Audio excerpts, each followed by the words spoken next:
Legends of the Craft. Myth, legend, and inspirational stories from Freemasonry.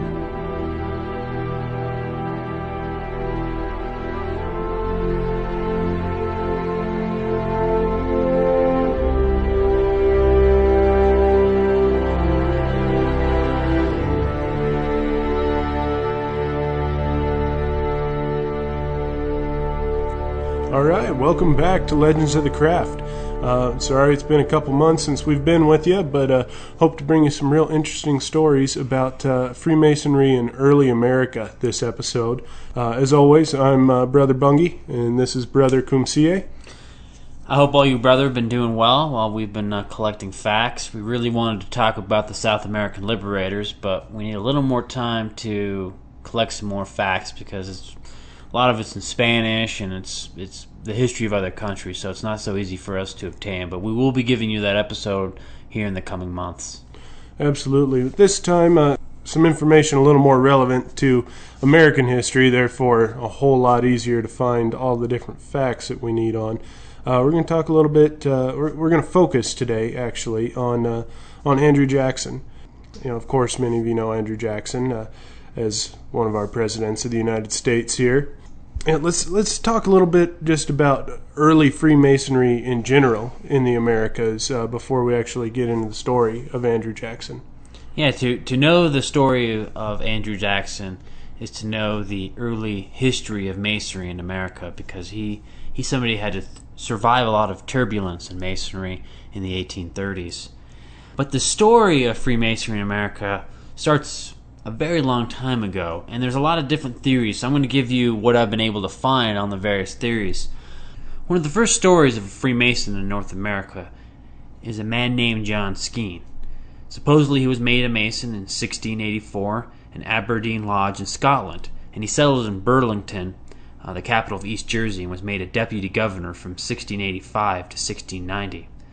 Records of Masons and Masonry began to appear in the earliest part of the 18th century, and as the craft grew in numbers, lodges were formed. But if we even go back to the year 1606, supposedly there was a stone found at one of the first settlements in Nova Scotia, which bore a square and compass and some other symbols in the year 1606. This stone was procured by some early Masons, taken to England, traded around, and was brought back to Canada and was put on one of the temples, one of the Masonic temples, as a cornerstone. Problem was, some of the gentlemen that had been hired to do the plaster on the building plastered over the symbol. And they've made many attempts to sort of, bring up the plaster on the building and try to find where the stone is, because this would be not only the earliest sign of Freemasonry, but one of the earliest inscriptions made by Europeans in the United States, of the English in North America. But they haven't been able to find it, but they've made a pact over there, the association of the temple, that, if the building's torn down or renovated, they're definitely going to seek out this stone because it has such a historical significance. But again, this could be a myth, it may not be a myth. So the stone plays a big part in early American history. There's another story that is a reference to a gentleman named Jonathan Bletcher, who was born in Boston in 1681 and was initiated into occasional lodge when in Europe in 1704, making him, upon his return to Boston in 1705, the senior Freemason of America. This is some information I got from the Grand Lodge of British Columbia in Yukon. Always a very useful site, brother. Absolutely. There's other stories about some records from the Plymouth County records from 1654. There's claims by a Reverend Edward Peterson that there was a lodge in Rhode Island in 1658. But like all early American history, the records, they're pretty bad. So it's kind of hard to verify a lot of these things. When we start to get into more things that we factually know, we get into the early 18th century. Daniel Cox was appointed Provisional Grand Master of the provinces of New York, Pennsylvania, and New Jersey by the Grand Lodge of England in 1730. And interestingly enough, I think he's the first one to have made a suggestion in 1732 about a union of the colonies, basically a United States of America. He made reference to this, and it was again suggested and repeated by Benjamin Franklin in 1754. So, as we see, the roots of our republic are being laid by Freemasons before the majority, if not all the people in the colonies, had even realized that this was an idea to create a United States of America. But we have to remember that Masonry in this time is kind of in chaos. The premier Grand Lodge was formed in 1717 by John Anderson. We all know the story of those 4 lodges in London. But what happened is that there was a schism, because a lot of Masons thought Masonry was 3 degrees only: enter apprentice, fellow craft, master mason. A lot of other Masons thought, well, it's more than that. There are higher degrees, including the Holy Royal Arch and possibly the Scottish Rite degrees, which were also known back then as the Old York Rite degrees. And so there was this kind of schism between what they call the ancients and the moderns, those that it's only 3 degrees, and those that no, it's 3 degrees and more. There's a good quote in the Articles of Union in Preston's Illustrations, which says, quote, "It is declared and pronounced that pure ancient Masonry consists of 3 degrees and no more, those of the entered apprentice, fellow craft, and master mason, including the supreme order of the Holy Royal Arch." It's kind of funny how they say this, Brother Bungie, because it's 3 degrees, including the Holy Royal Arch. So it's really 3, but it's kind of 4. And I think a lot of this comes from the ideas that originally they say that the Holy Royal Arch was really the second part of the Master Mason degree, that it was 1 degree and then at some point it was split. But anyway, to get back to the United States and the colonies, some lodges in the colonies were ancient, some were modern. For example, Henry Price, who was Deputy Grand Master of New England and the dominions and territories thereunto belonging in 1733 by the modern Grand Lodge of London, they had formed a lodge, the first lodge in Boston, called St. John's Lodge, which was a modern lodge. Now the second lodge was formed, which I believe was somewhere in Maryland, was an Ancients Lodge. And these lodges, they kind of fought like Grand Lodges do today. They, visitation rights, all these different things. And so there was a little bit of a schism even here in the colonies that kind of rolled over from London. But really what made Freemasonry big in the colonies was the French and Indian War. Because all these armies of the English and the French were coming over here to fight, and they brought military lodges. So they said there was about 50 military lodges prior to the war. And that during the war, lodges increased in terms of 50% in terms of the number of lodges. So at the close of the war, they say there was over 100 lodges warranted by some of these grand lodges, modern, ancient, and there was a couple of other in London. So really it was the military that perpetrated Masonry throughout not only the colonies, but over in the Louisiana Purchase, as we call it today, and those other areas where there was forts of the English and the French. And the French and Indian War was, I think, like 10, 15, 20 years right before the American Revolutionary War. So here you have all these lodges, you have all these Freemasons, and guess what? You have George Washington, you have a lot of the founding fathers who fought in the French and Indian War in the military, and they became Freemasons. I mean, George Washington is a celebrated Freemason by America, and he was a Freemason from the age of 21 till his death. He was a master of his lodge. He was inaugurated as the first president on the Bible of the Grand Lodge of New York by the Grand Master of New York. You have the Grand Lodge of Maryland laying the cornerstone at the White House and the Congress building. So Freemasonry had a lot of impact in the early republic. During the Revolutionary War, I'd say a majority of the generals that fought under George Washington's command were Freemasons. And so even as you go after the war to the signing of the Constitution, it's said as many as 28 out of the 40 signers of the Constitution were indeed Freemasons. Now, it could be less, the records were bad back then, but based on decent proof, 28 out of 40 is a heck of a lot of people writing on behalf of freedom, liberty, equality, and signing this great Constitution that we all embrace as one of the greatest documents in human history. The Declaration of Independence, another great document. 15 of 56 signers were Freemasonry, or possible Freemasons. And that's only 27%, so it's not like a huge number. But those 27% are the biggest names. It's the Benjamin Franklins, the George Washingtons, the James Madisons. Thomas Jefferson, some say he was a Freemason. There's a little proof. Some say he wasn't. Who knows?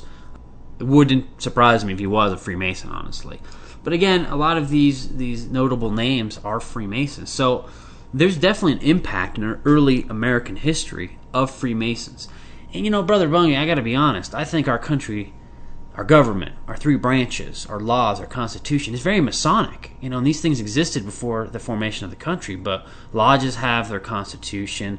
The Grand Lodge has a constitution, and so the lodges are like states, and the Grand Lodge is like a federal system, and the lodges can't override the rules of the main Grand Constitution. So you see a lot of division of powers, a lot of enforcement of laws, juries, and all this. Same way Masonry set up in its court systems and all those other things. So I have no doubt within my mind that Freemasonry inspired this nation on one level or another. Absolutely. I don't think it has anything to do either with a lot of the things you'll see on Freemasonry Watch, with the different buildings in Washington being laid out in the form of pentagrams and that sort of thing. But I do believe that's why those kinds of conspiracy theories do come up, is because America does have a lot of Masonic principles in its founding, and in the America we know today there are Masonic principles that prevail throughout. But that's not hidden from anybody. That's not a great secret. That's not something that George Washington never hid that he was a Mason, and Andrew Jackson never hid that he was a Mason.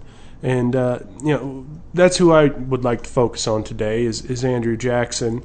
We've talked a little bit about George Washington before, but Andrew Jackson, I was inspired a little bit by a recent trip to New Orleans and to Jackson Square, and some of the stories we heard about the fighting that he did there in New Orleans. It's kind of inspired to talk about him a little bit more today.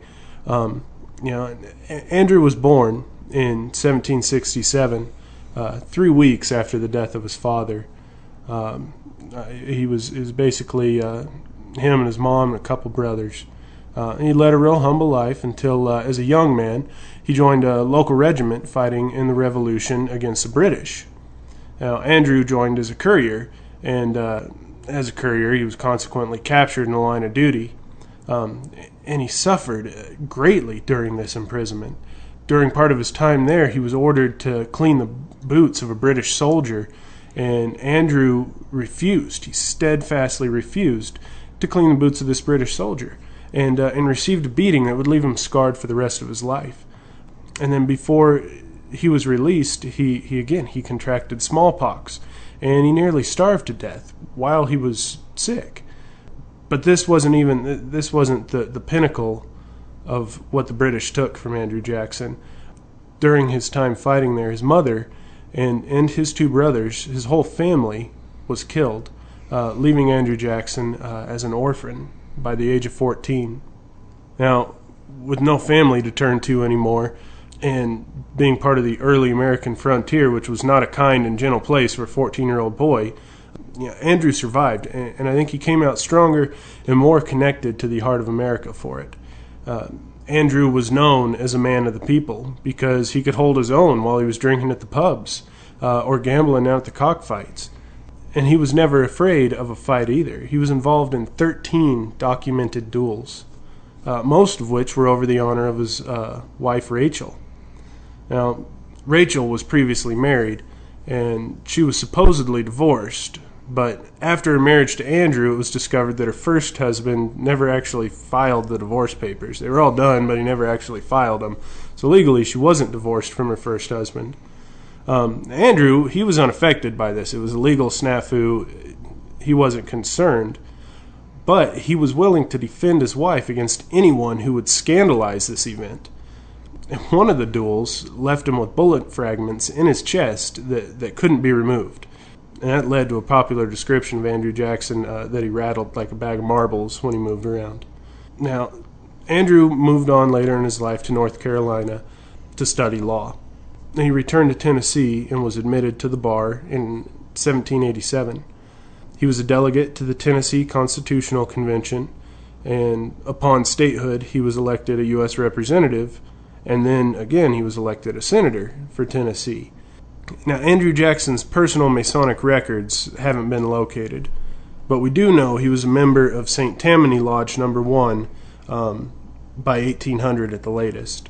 And this would be 1800 was while he was serving on the state Supreme Court in Tennessee.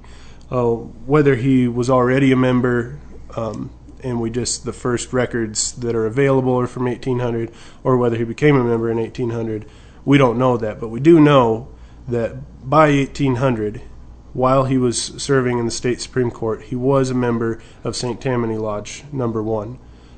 Which later was changed, the name was changed to Harmony Lodge Number 1.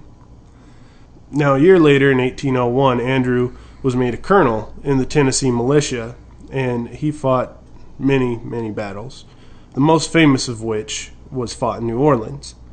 Now, using local resources, namely pirates from the area, he was able to pinpoint the exact location of the coming British attack.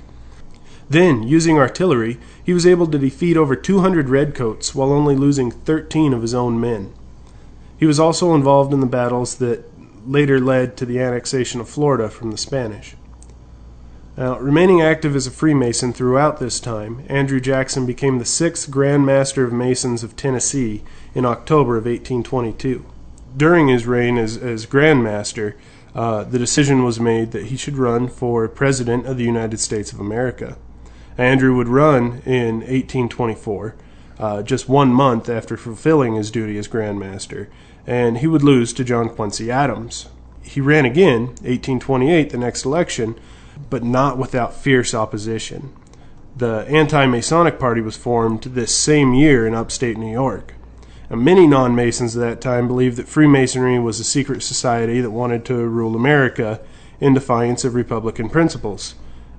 Which, of course, we've never heard anybody repeat that accusation in these modern times. That's something that's completely just of the past, but believe it or not, some people actually thought that.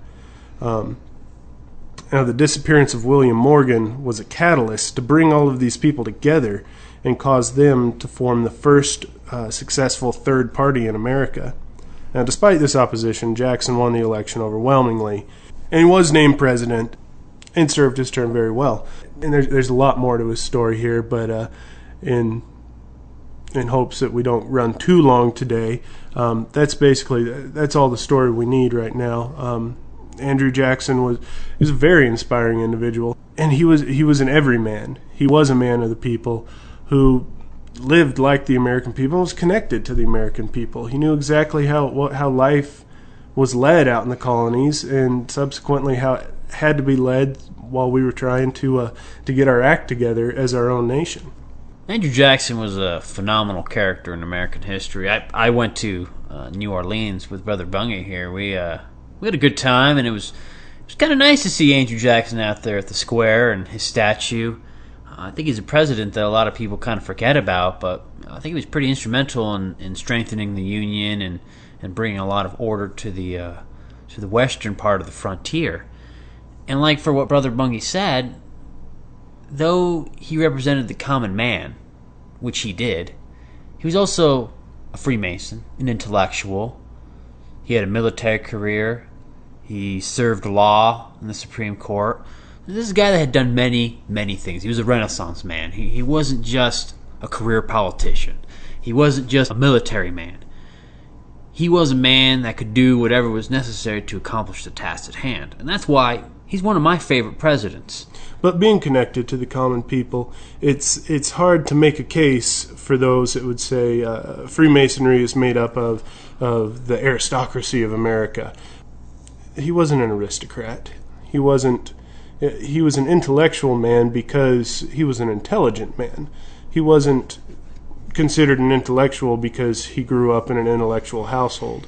He was a great man because that's what he was. It wasn't because he was born into a family that allowed him to become a great man or put him in positions of greatness. He was just a great person who was recognized for the skills that he had. Which is why I think the Anti-Masonic Party lost to him. The Anti-Masonic Party, which set up in 1828 basically, their whole premise was that Freemasons were part of this secret society trying to rule the country in defiance of Republican principles. That they didn't care about democracy. They didn't care about the will of the people. They didn't care about the common man. Because a lot of them were lawyers, bankers, politicians, basically, or the bourgeoisie of the colonies and of the early republic. A lot of people were suspicious of Freemasonry at this time. But really what made the anti-Masonic party what it was, what gave it its fuel, its catalyst, like Brother Bunga said, was the disappearance of William Morgan in 1826. Nobody knows what happened to William Morgan, and we'll kind of go over some of the theories, because this is kind of a pinnacle point for Freemasons, and not only for Freemasons, but for a lot of religions developed out of this. This was a crazy situation that's never been answered. What happened was that William Morgan, who lived up in Batavia, New York, had become dissatisfied with his lodge. Some accounts say he wasn't even a member of the Blue Lodge, but some accounts do. And so he left the lodge and he wrote this book called Masonry Illustrated. And in it he disclosed the rituals and the grips and the tokens and the words and all the things that we find sacred. Not that it's much different from half the books you find at Barnes & Noble today, but back then this was a novelty. And so what happened was he was consequently imprisoned by some Freemasons. What had happened was that the Freemasons had come out against William Morgan. They had advertised against him in the newspaper and made him kind of look bad. And then, basically he owed some people money. So they were able to get him imprisoned because he owed people money. He got out, and then it seems like he stole some clothing or something. He ended up back in jail, and someone came and paid off his debt. No one knows. They took him by carriage to Fort Niagara, and there he disappeared. Nobody knows what happened. So the three theories about what happened to him are as follows. Some say some Freemasons killed him. They were acquitted on all charges. Actually, the sheriff of Niagara was in prison for a couple years, linked to kidnap charges. So some say, okay, Freemasons killed him. They did him in. But there's another account which the Freemasons claim they paid him actually $500 to leave the country. Go to Canada. Some say he even went to Turkey. And there are some reports that people in other countries saw William Morgan. Now, none of these have been confirmed, but there is some proof that he just left and fled, and really all this was for nothing. No one got killed. Because the third one kind of ties into the second one. The third piece of evidence of what happened to William Morgan is that there was a body that kind of came up on the river on the Canadian side of things, and the body was identified as Timothy Monroe.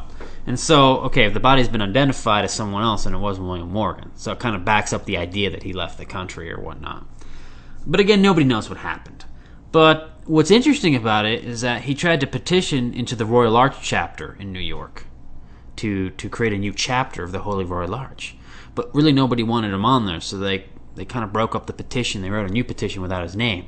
But the records show that he actually was made a Royal Arch Mason, which confuses me, Brother Bunga, because how can you be in the Royal Arch if you haven't been through the Blue Lodge? Again, all these records are kind of funny back here. Some say he was a Mason, some say he wasn't. Some say he was a Royal Arch Mason, but not a Blue Lodge Mason. Some people say he was cited in other countries. So it's really very ambiguous, a lot of this history. You know how word is, it spread quickly through the colonies, and people were upset at Freemasons because they were killing those people that didn't want their secrets to get out, because they wanted to control the Republic and destroy democracy. And this led to the creation of the anti-Masonic party. This party had a little bit of success, honestly. It wasn't just a complete blowout. They were able to get 2 governors in Vermont and Pennsylvania elected. On the local level, plenty of people were attached to the anti-Masonic party. Problem is, it's not much of a platform, Brother Bunga. I mean, you can do that for a while people are all upset about William Morgan. But by 1832, they started to kind of get away from the anti-Masonic part and started to establish more of an economical foreign policy platform because they wanted the party to last. And all the notable names of people that joined the party, they didn't care about Masons. Actually, some of them were Masons. They were people that didn't like Andrew Jackson. And so they were joining the ranks of the anti-Masonic party to sort of to get themselves into power or their ideals into power. So this whole thing of anti-Masonry was a facade in many cases. But it did have its effect on American Masonry, big time. In 1830, there were 108 Masonic lodges in Massachusetts. By 1840, the number had dropped to 56. But as things calmed down, in 1850, they rose back up to 66, and by 1860, there were 116 lodges, 8 more than 30 years before. So Massachusetts sort of survived. In New York, where all this took place, it was a lot more devastating. In 1826, there were 480 Masonic lodges. By 1835, only 49 left. Isn't that amazing? Now, part of this, they went in and they actually destroyed some of these Masonic lodges, and they vandalized them. Isn't that correct? Absolutely. They would, mobs would break in. They would go into the temple rooms and steal stuff and break it and just pillage the buildings. And the police could do very little because there were so many people that were, trespassing into these temples. Indiana, Missouri, New Jersey, all these countries got hit hard. The South wasn't hit hard as much probably because this happened in New York. And so, word just didn't travel as quickly and didn't take effect as much in the South. But, there were drops in numbers in the South. This is my favorite part of this whole thing. They wanted Henry Clay to be their leader, who was a prominent politician at the time. And so they tried to persuade him to renounce the order. But Henry Clay was a Mason, and he refused to do so. So they sort of got eluded by the person they wanted them to be the savior of the party. They eventually picked a William Wirt to be the candidate for the presidency in 1832. Guess what? He was a Mason. And a month before the convention, which nominated him for the party, for the presidency, he actually wrote a speech saying how great Freemasons were. So they call this the Anti-Masonic Party, but their nominee 4 years later is a Mason who defends Masonry. So, this party, in my opinion, a complete joke, Brother Bunga. Now, there's a great quote from Gould in the history of Freemasonry that has to do with the Anti-Masonic Party. And he says, "This country has seen fierce and bitter political contests, but no other has approached the bitterness of this campaign against the Masons. No society, civil, military, or religious, escaped its influence. No relation of family or friends was a barrier to it. The hatred of Masonry was carried everywhere, and there was no retreat so sacred that it did not enter. Not only were teachers and pastors driven from their stations, but the children of Masons were excluded from the schools and members of their churches. The sacrament was refused to Masons by formal vote of the church, for no other offense than their Masonic connection. Families were divided, brother was arrayed against brother, father against son, and even wives against their husbands. Desperate efforts were made to take away chartered rights from Masonic corporations, and to pass laws that would prevent Masons from holding their meetings and performing their ceremonies." That's a great quote. That really kind of summarizes the Anti-Masonic Party. You can tell with the decrease in the number of lodges, it hit Masons hard, And it makes me sad to think that so many Masons abandoned their post and fled their lodges because of the persecution of people. I guess it showed who real Masons were and who weren't real Masons, Brother Bunga. And there were definitely there were still ceremonies going on during this time.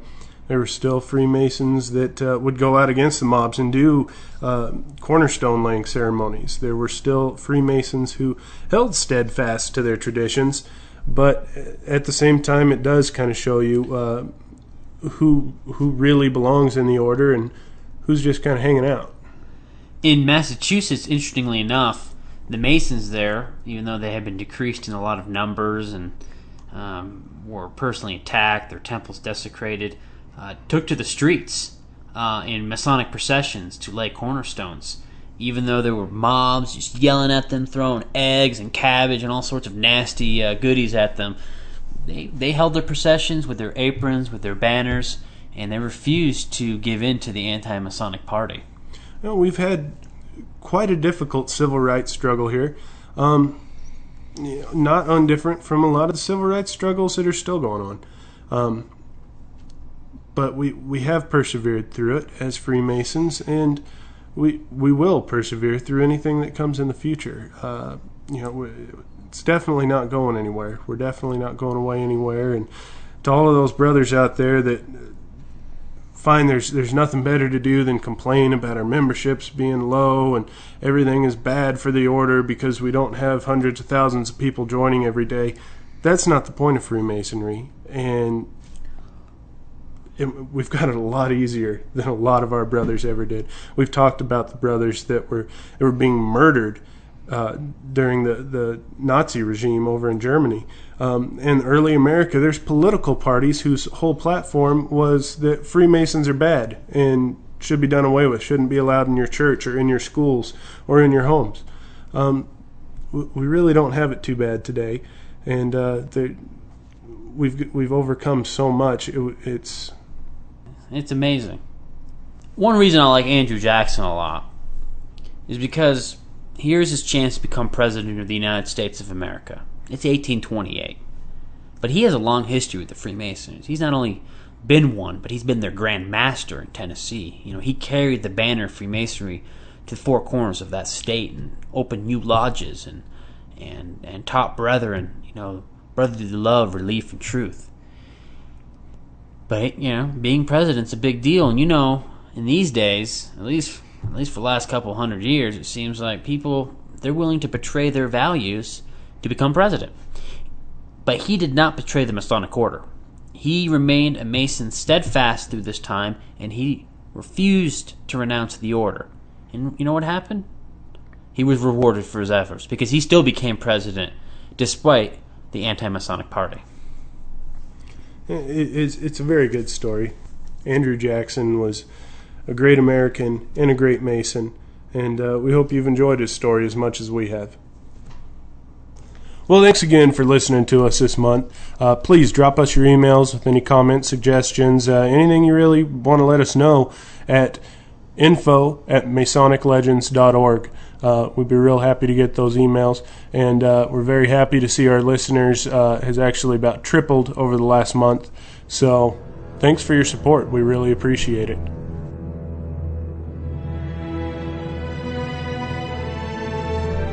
This has been Legend of the Craft. We hope you've been inspired, and we'll tune in next month for more myths and legends of Freemasonry.